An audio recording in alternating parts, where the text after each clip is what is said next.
عليكم ورحمة الله وبركاته. أحبتي إخواني في الله، ووالد جعلنا ملاها إني سدح قف قيس كينا كمدا إني جنة كلام.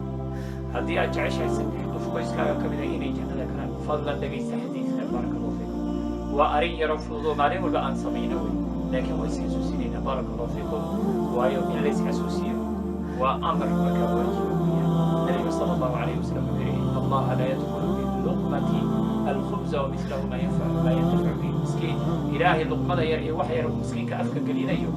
إلهي سدح قفا يجنة كو سدح قف يتعال كو سيد كي ويجي أمر كبير المسكين يروح لسيا أمرين قبلني مركب تلك سي حاسكي يوم عرفتي إني رأي لو إليه كي مسكين سدح وجنة يوم مركب وحن ما تيسكون إلينا وأربنا إنا يسحسسينه إن مركب ذاتك بوياها أما أزواجك أما ذاتك حاسسك إني حاسسك ظفران إن مسكين وحلصيه لaba xaasaskii ayagana inay xil iska saaraan ee cunada ugu koriyaan miskiinka ay marka u sameeyaan cuntada ay sameeyaan wax ka bixiyaan sidoo kale inay carruurta u dhiibaan marka saddexdaa qof sayidkii iyo markaa zawjkii guriga amarka ka bixiyey zawjadii cunada samaysay iyo carruurtii cunada miskiinka loogu dhiibay saddexdaba ilaahay inuu ku jannayo ayaa rajaynayna baaraka allahu fiikum sida abu hurayra uu warinayo aan ka wada faa'iidaysano aana sheekarayna baaraka allahu fiikum taasi waxaan ku beeri karnaa janno miskiin aan waxtarno aan isku boolino oo amar aan bixino gurigaan amar ka bixino sida miskiin